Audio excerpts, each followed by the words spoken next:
One आज के इस वीडियो में हम लोग देखने वाले हैं क्लास 8 का सामाजिक आर्थिक का अध्याय 8 खाद्य सुरक्षा का क्वेश्चन आंसर। तो चलिए स्टार्ट करते हैं। अगर आप लोगों ने चैनल को सब्सक्राइब नहीं किया तो चैनल को सब्सक्राइब करके वीडियो को लाइक कर लीजिएगा।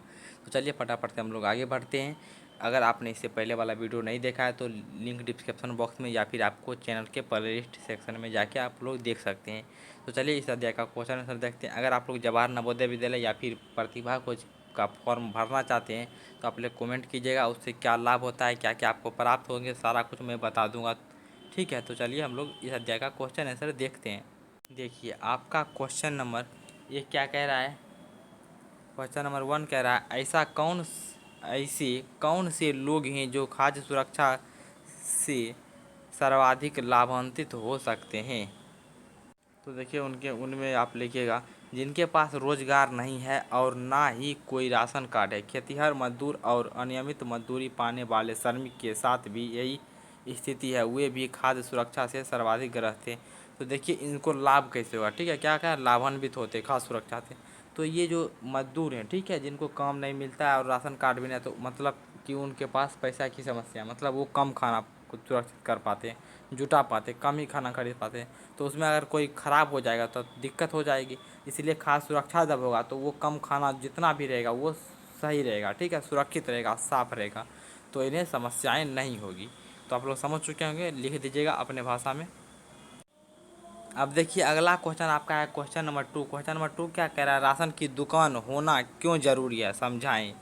तो देखिए इसके उत्तर में लिखिएगा सरकार तो घर घर स्वयं जाकर सबको राशन नहीं पहुंचा सकती, उसे भी इस काम के लिए किसी एजेंट की ज़रूरत पड़ती है। राशन की दुकान सरकारी एजेंट के रूप में कार्य करती है।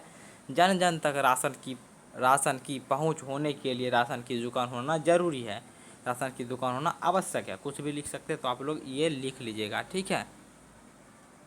चलिए अगला क्वेश्चन देखते हैं। तो देखिए अगला क्वेश्चन आपका क्या है यहाँ पर।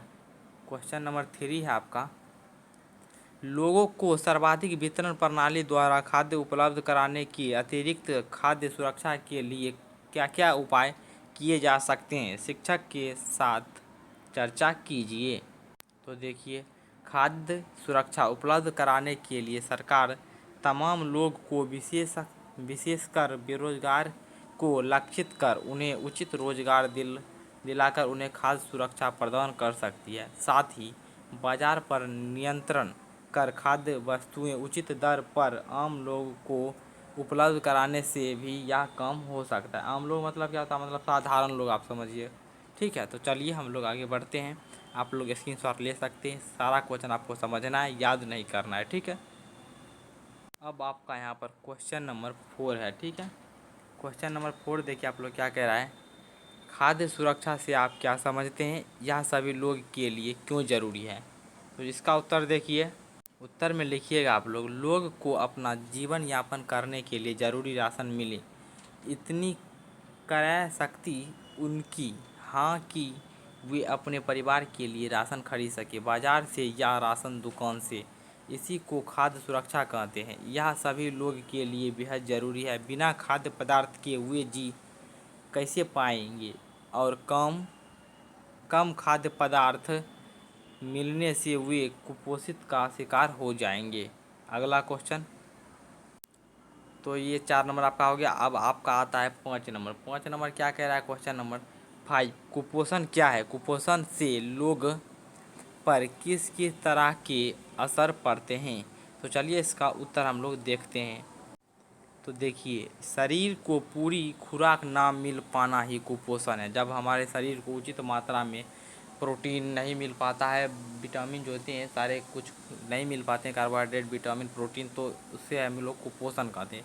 कुपोषण से लोग का स्वास्थ्य खराब हो जाता है, वे कई बीमारियां के शिकार हो असमय ही काल कवलित हो जाते हैं। कुपोषण लोग की पीढ़ी दर पीढ़ी कुपोषित हो जाता है। कुपोषण में क्या होता है, पेट निकल जाता है, ठीक है। यही एक बीमारी क्लास 7 के साइंस में शायद है, ठीक है। अगर आप लोग पढ़े होंगे तो आपको पता होगा कुपोषण क्या होता है, ठीक है। तो कुपोषण मतलब एक तरह से कैसे उत्पन्न होता है, तो जब बच्चे को उचित मात्रा में प्रोटीन नहीं मिल पाता है, ठीक है, तो तभी ये सब बीमारी जो है उत्पन्न होता है। चलिए अब है आपका अगला question, question number 6। Question number 6 क्या कह रहे हैं यहाँ पर आप लोग देखिए।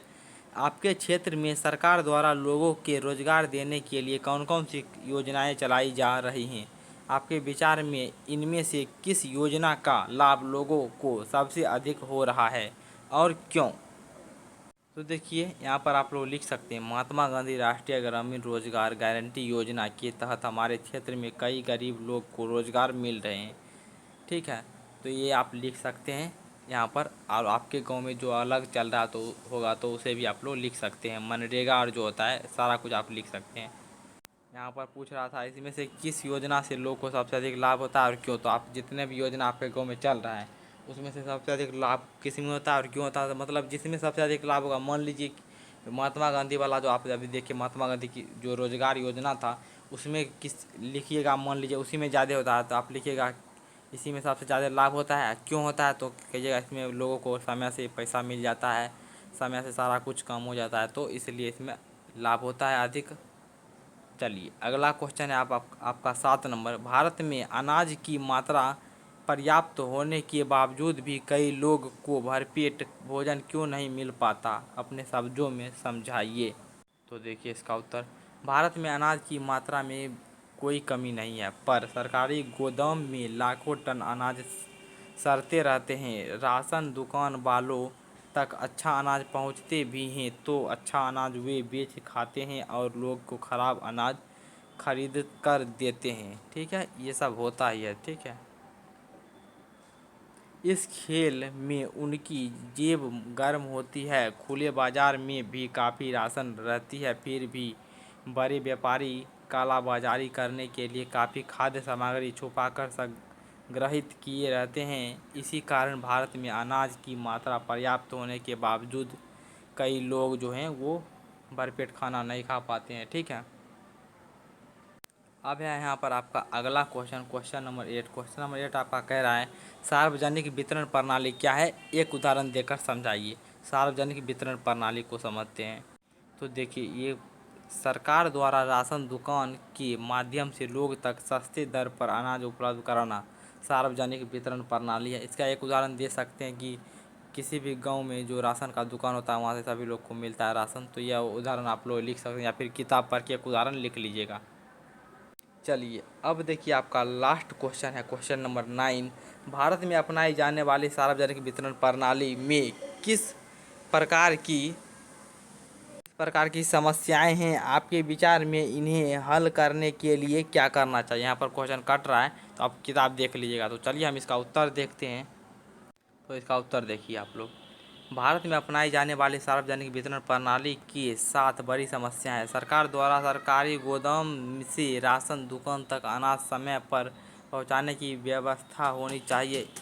इस मामले में राज्य स्तर पर लोकपाल नियुक्त कर राशन दुकानों की निगरानी करवानी चाहिए कि वे सही अनाज सही लोगों को सही दर पर देते हैं या फिर नहीं। तो ठीक है, तो इस तरीके से हम हल कर सकते हैं। तो ये आपका हो गया, इस तरीके से ये चैप्टर आपका कंप्लीट होता है और ये बुक भी आपका ख़त्म हो गया है। तो चैनल को सब्सक्राइब करके वीडियो को लाइक कर लीजिएगा। मिलते हैं अगले वीडियो के साथ।